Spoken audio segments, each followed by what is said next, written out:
자, 3월 26일이고요. 이제 오늘 우리가 K-민즈 클러스터링에 대한 그 개요 좀 살펴보고, 그 다음에 오늘 성능평가하는 방법 살펴보기로 했죠. 자, 요거 이제 어제 그 주피터에도 지금 들어간 내용인데, 지금부터 우리가 하려는 게 이제 비지도 학습이에요. 비지도 학습의 특징은 종속 변수가 없다라는 거예요. 그러니까 이게 잘 됐는지 잘 안 됐는지가 사실 되게 판단이 좀 어려워요. 그래서 분석가의 주관이 좀 많이 반영되는 스타일이고요.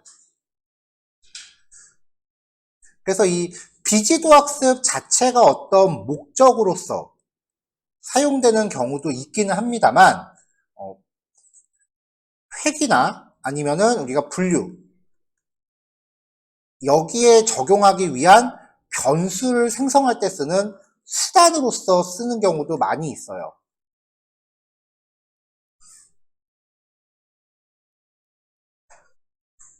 데이터 수치값이 되게 많이 있을 때, 이 K-민스를 갖다가 내가 한 4개 그룹으로 나누고 싶다라고 하면은 적절하게 이제 4개 단위로 묶어준다고요. 그럼 그거를 이제 라벨링을 했다라고 봐도 되는 거죠. 그런 식으로 쓰는 경우도 상당히 많이 있기 때문에, K-민스가 들어가고 나면은 여러분들의 획이나 분류 분석에 적용할 수 있는 어떤 그 케이스가 더 늘어나는 거죠. 자, 그 중에 이제 K-민스, 대표적인 게 이제 K-민스랑 DB-스캔이라고 하는 두 가지가 있는데요. 그 중에 K-민스, 각 군집의 평균을 써서 K개의 군집으로 묶는 알고리즘이고요. 여기서 말하는 이 K개는 하이퍼 파라미터예요. 그러니까 개발자가 정해줘야 되는 값이라는 거죠.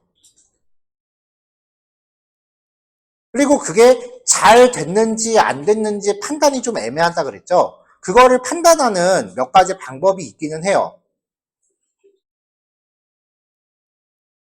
그러니까 이제 그 클러스터링에서 성능 평가라고 하는 거는 이 최적의 K 값을 찾는 과정이다 라고 보시면 돼요.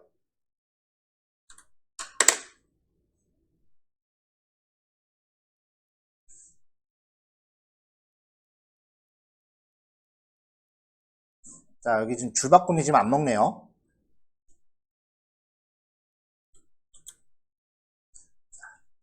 자, K-민스는요, 초기 클러스터링의 수를 이제 분석가가 정해줍니다. K라는 값을 정해줘요. 만약에 3이라고 했다라고 하면은 이걸 통해서 3개의 클러스터의 가상의 중심점을 잡아요. 그래프에 이렇게 데이터들이 쭉 있다라고 하면은 무작위 위치를 이렇게 3개의 점을 잡아요. 중심점을. 그래서 이 3개의 중심점을 기준으로 가까운 애들을 이렇게 묶는 거죠. 거리상 가까운 애들을 묶어서 한 이렇게 이제 묶었다. 그랬을 때 얘네가 좀 균등하게 퍼져 있다라고 하면 그걸 채택을 하는 건데, 균등하지 않고 한쪽에 쏠려 있다라고 하면은 새로운 중심을 또 계산해서 다시 클러스터링을 해요. 클러스터링이 그룹핑 한다는 얘기예요. 이 과정을 반복을 하는 거죠. 뭐 간단하게 그림으로 그려보면은 처음에 이렇게 3개의 중심점을 잡아요. 회색이 주어진 데이터고요.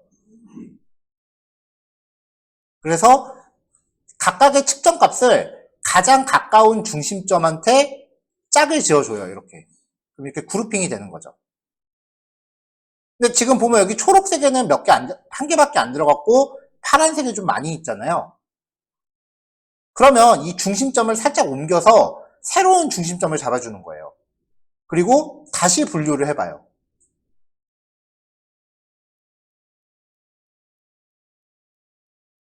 이렇게 해서 이제 경계가 즉 이 분할된 개수가 균일해질 때까지 계속 이거를 반복을 하는 거고요. 계속 옮기다 보니까 이 개수가 변하지 않는다라고 하면은 그때는 종료가 되는 거죠.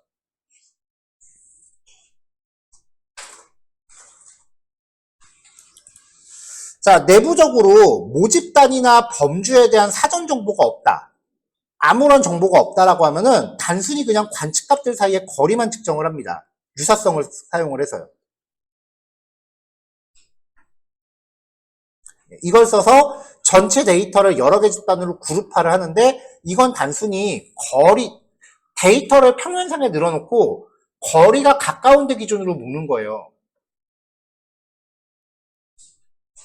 그러니까 실제로 얘는 쓰임새가 그 지도가 들어가는 데서 되게 많이 쓰일 수밖에 없어요. 거리라는 개념이 들어가기 때문에.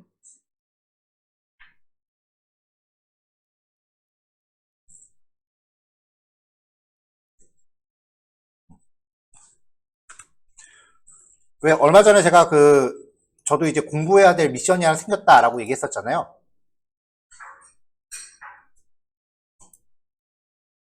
대충 내용을 봤더니 이런 거더라고요. 자, 지금 여러분들이 하고 있는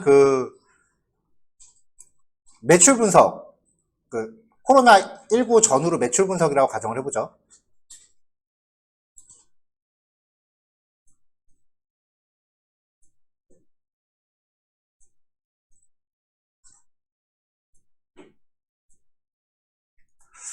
자, 코로나 전에 골목상권 매출액을 이렇게 쭉 데이터를 찍었단 말이에요. 위도와 경도를 기준으로 해서 산정도 그래프를 이렇게 찍었어요. 지리가 들어가는 데이터를 X축을 위도, Y축을 경도로 놓고 산정도로 찍으면 실제 지도랑 얼추 비슷하게 나와요.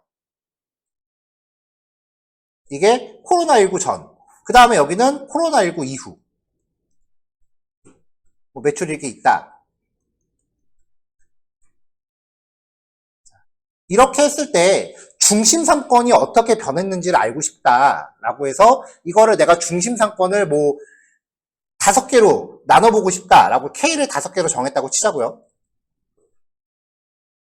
그러면 데이터를 이게 시간으로 나누면 코로나 전에는 군집으로 나눴더니 군집이 이렇게 나눠졌다. 3개라고 할게요. 그런데 코로나19 이후에는 중심을 묶었더니 군집이 이렇게 바뀌었더라. 그럼 이렇게 K-민스를 하면 이 그룹핑의 중심점을 구할 수 있어요. 중심점을. 그러면 이게 어떤 시간이 지나면서 상권의 중심지, 그러니까 중심 상권이 비포, 여기 이 부분이었는데 시간이라는 작용이 들음에 따라서 중심 상권이 이렇게 바뀌었다라고 얘기해도 되겠죠. 이 개념이 타임 시리즈 클러스터링이라고 하더라고요. 그러니까 TS 클러스터링이라고 부르더라고요. 이 개념을.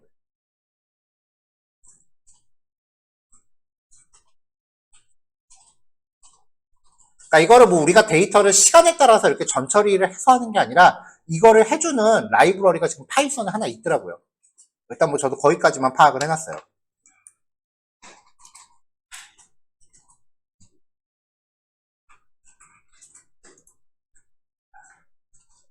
자, 어쨌건 얘는 이제 집단의 성격을 파악하는데 그 파악의 근거가 거리 기반이기 때문에 지도상에서 쓰는 게 가장 많다. 물론 다른 데서 쓸 수 있고요. 자, 대체로 이제 유클리디안 거리가 최소화되도록 클러스터링을 해요. 직선거리죠. 물론 매트릭을 이제 다른 방법으로 설정할 수도 있긴 한데 이거는 굳이 유클리디안 말고 다른 걸 쓸 이유는 없어요. 자, 그렇게 해서 K개의 군집으로 클러스터링을 하고요. 이거를 이제 각각의 거리 사이의 분산을 최소화하는 방향으로 갑니다. 거리 차이를. 그러니까 중심점을 기준으로 데이터들의 이제 거리의 분산이 균일해야 얘네가 좀 비등비등하게 분리가 됐다라고 얘기를 하는 거고요. 그걸 통해서 유사성을 높게 한다라고 표현을 해요. 계속 똑같은 말이에요. 그래서 이제 각 클러스터 간의 중심값에서 다른 클러스터의 중심과의 거리를 비교를 해서 이거를 이제 이 거리가 이것도 이제 균일해져야죠. 어떤 클러스터는 중심점이 여기고 어떤 클러스터는 중심점이 여기고 어떤 클러스터는 중심점이 여기다. 그럼 여기는 가까운데 여기는 멀다. 그럼 이거는 군집이 잘 안 된 거예요. 중심점 간의 거리가 비슷비슷해야 돼요.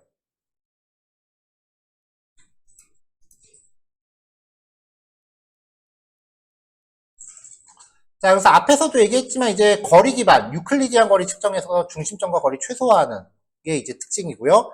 요 두 가지 조건을 충족되는 군집을 찾기 위해서 계속 반복 작업을 해요.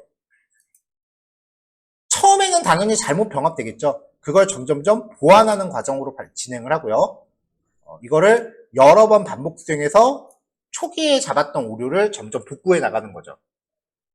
여러 번 반복해서 최적의 결과를 만들어내야 되니까 이거는 어떻다? 성능이 그렇게 좋진 않다. 이 반복이라고 하는 게 어제 우리 하이퍼 파라미터 봤던 것 중에 그 맥스 이터 이게 있었어요. 이게 반복을 몇 번 수행할지예요. 이거를 크게 줄수록 결과는 좋아질 거예요. 근데 사이클런의 특징이 쉽게 말하면은 만약에 반복을 내가 I번에서 한 1000번을 한다고 설정을 했다. 0번에서 1000번을. 근데 막 반복을 하다 보니까 한 780번까지 하니까 그 이유는 안 해도 될 것 같아. 그럼 이게 제대로 된 코딩이면 중간에 브레이크를 걸어야 되잖아요. 반복을 더 이상 안 해도 될 것 같으면. 이거를 머신러닝이나 그 딥러닝에서는 얼리 스타핑이라고 부르거든요. 이 기능이 없어요. 끝까지 가버려요, 그냥.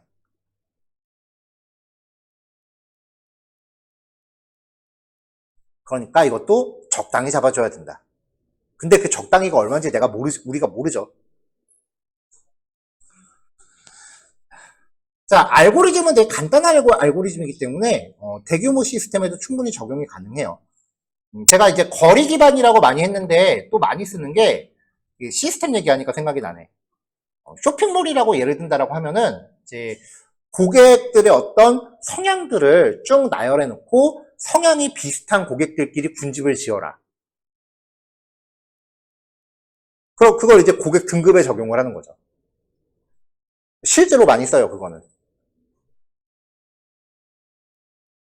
그래서 마케팅 쪽에서도 어떤 고객들 등급 분류할 때 사용한다. 그렇게 이제 생각을 하시면 되겠어요. 자, 그냥 데이터를 늘어놓고 비슷한 것끼리 묶는 거니까 사전 정보 필요 없어요. 왜냐면 이 자체가 어떤 탐색적 데이터 분석의 과정일 수도 있어요. 회계 분석이나 분류 분석을 한다고 해서 내가 이걸 안 해볼 게 아니라 탐색적 데이터 분석 과정에서 얘를 시도해 볼 수도 있다는 거죠. 그리고 대용량 데이터도 얼마든지 탐색할 수 있다는 거고요. 거의 모든 데이터한테 다 적용이 가능해요. 근데 거리를 쓰기 때문에 데이터 타입에 맞게, 즉 숫자 타입으로 변환해 주긴 해야 돼요.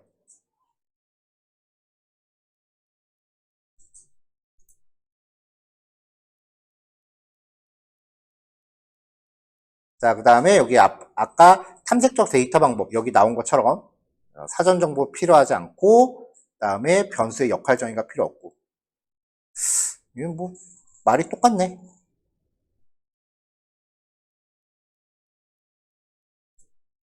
자, 이 부분은 조금 이제 중복되는 말은 좀 날릴게요.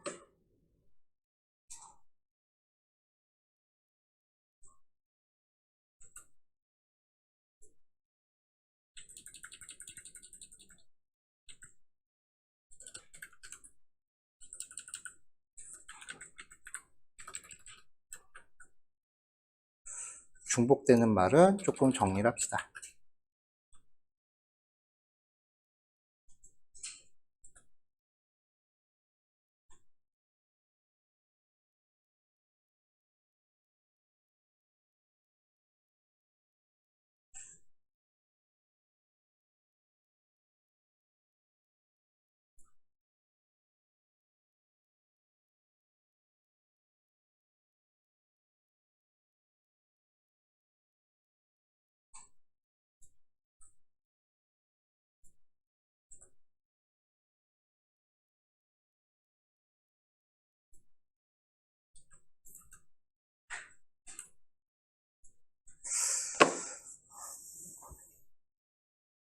자, 중복되는 말 좀 조금 정리를 했고요. 장점까지 봤고요. 단점은 이제 가중치하고 거리 정의가 좀 필요할 경우가 있어요. 가중치를 결정해야 되는 경우가 뭐냐면은 이것도 이제 지도상인데 평면으로만 놓고 보면 여기하고 여기하고 여기 이렇게 있을 때 데이터들이 이렇게 이제 군집이 되어 있다고 했을 때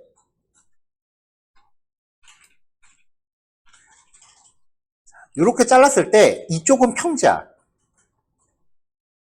근데 이쪽은 언덕이야. 그러면은 묶을 때 어느 정도 언덕이 높은 애들이 거리상으로 더 그 언덕을 반영한다라고 하면은 군집이 이렇게 나와야 될 경우도 있다라는 거죠.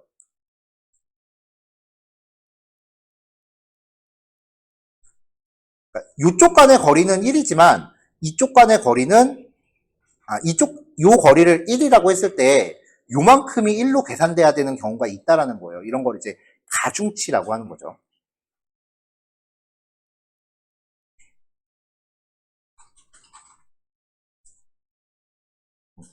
이런 걸 이제 적용해야 될 경우도 간간히 있어요. 가중치에 대해서는 나중에 그 계산하는 방법은 다시 얘기해 볼게요.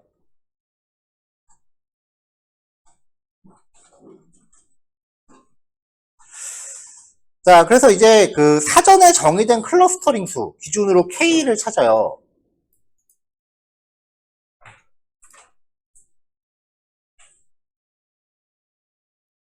사전에 정의된 클러스터링 수가 K죠. 를 기준으로 찾기 때문에 초기 설정 값이 적합하지 않으면 당연히 결과가 좋지 못하겠죠. 그리고 얘가 어떤 기준으로 묶였는지 결과 해석이 좀 어려울 수도 있어요. 뭐 대체적으로 이런 특징들이 좀 있고요. 자, 여기는 그냥 이름만 보고 넘어갈게요. 뭐 일일이 다 읽어볼 필요는 없을 것 같아서 뭐 자격증 시험에서 나올 법하긴 한데. 자, K평균 클러스터링이 내부적으로 진행하는 기법. 이제 처음에 중심점을 세팅하는 초기화 방법이요. 일단은 무작위 분할. 가장 많이 쓰는 거예요. 초기 중심점을 이제 무작위로 찍어놓고 반복 돌면서 찾아가는 거고요. 그 다음에 그 포지라고 하는 방법이 있어요. 그리고 맥퀸스라고 하는 방법이 있고요. 이게 초기 점을 찾는 알고리즘의 그 종류라고 보시면 돼요. 뭐 물론 우리한테는 이제 하이퍼 파라미터로 세팅하면 될 문제고. 여기는 뭐 깊게 설명을 안 할게요. 자, 그 다음에 이제 클러스터링 수를 계산하는 방법인데요. 일단 가장 만만한 거는 경험적 규칙.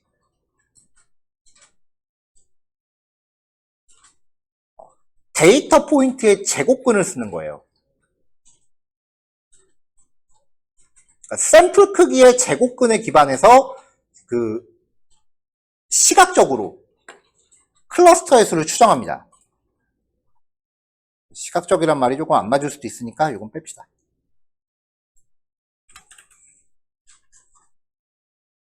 그래서 초기 단계에서 클러스터 수를 대략적으로 결정하는 데 유용해요. 물론 나는 이걸 기필코 한 3개 그룹으로 쪼개겠다라고 하면 그래도 되는데 대체적으로는 데이터가 만약에 100건이 있다라고 하면 이 100건을 2로 나눠서 루트를 씌우세요. 그럼 그게 초기 클러스터의 수가 돼요.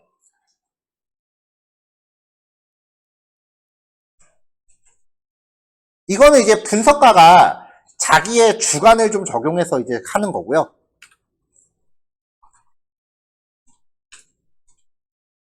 이거는 뭐 코딩으로 기능이 제공되는 거 아니에요. 여러분들이 그냥 계산해서 때려 박으라는 얘기야. K값. 자, 그 다음에 이제 엘보우라고 하는 방법이 있죠. 이게 엘보우 포인트를 구한다라고 하는 건데요. 원래 정식 명칭은 이너셔라고 불러요.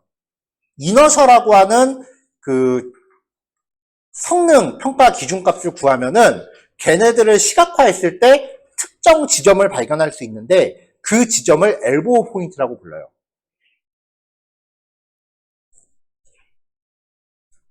그래서 그래프가 이렇게 있을 때 클러스터 수를 점점 K 값을 늘리는 거예요. 여기가 K면은 2개, 3개, 4개, 5개, 6개 뭐 이렇게 늘려가면서 그 군집의 적절성을 평가하는 이너셜라는 점수를 추정을 합니다. 그러면은 2개일 때 몇 점, 3개일 때 몇 점, 4개일 때 몇 점, 5개일 때 몇 점, 6개일 때 몇 점 이런 식으로 점수가 나와요. 그럼 이거를 이렇게 그래프를 그리면 그래프가 이렇게 급격하게 떨어지다가 갑자기 완만해지기 시작하는 지점이 나와요. 그럼 거기를 엘보우 포인트라고 불러요. 그때 가장 적절한 K의 값은 4다라고 추정을 하는 거죠. 그래서 클러스터 수를 순차적으로 늘려가면서 결과를 모니터링한다가 이 얘기고요. 하나의 클러스터를 추가했을 때 K 값을 늘렸을 때 이전보다 압도적으로 더 좋은 결과가 나타나지 않으면 이렇게 바로 그 급격하게 하강되는 게 아니라 완만하게 하강된다면 즉 4개에서 5개로 늘렸을 때 결과가 완만하게 내려왔다면 직전 거를 결과로 설정을 한다. 그 얘기입니다.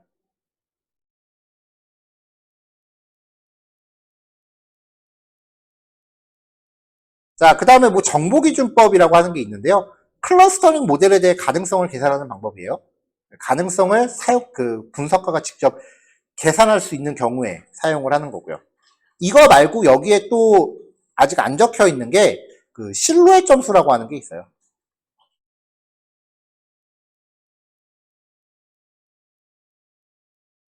사실은 엘보우 포인트는 실루엣 스코어보다는 활용도가 그렇게 신뢰도가 높질 않아서 K-민스 같은 경우는 이 실루엣 스코어로 그 성능 평가를 많이 합니다. 근데 얘가 그래프 그리는 게 겁나 힘들어요.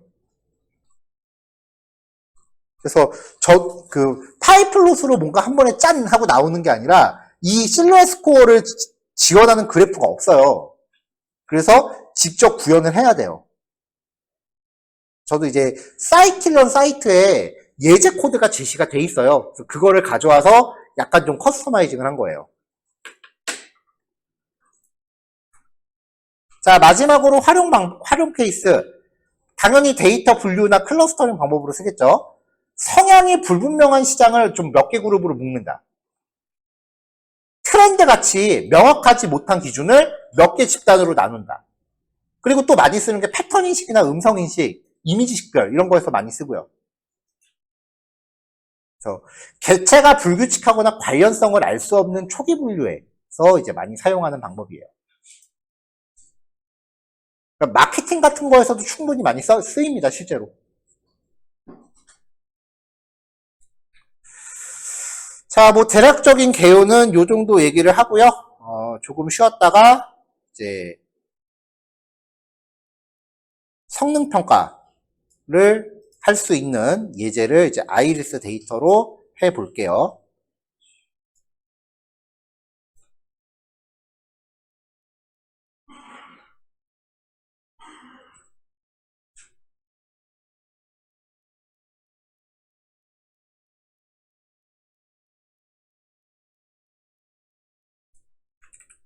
자, 일단 뭐 요 리드미까지 얘기했고요. 잠깐 쉬었다가 이거 2번 넘어갑시다. 네, 30분에 봐요.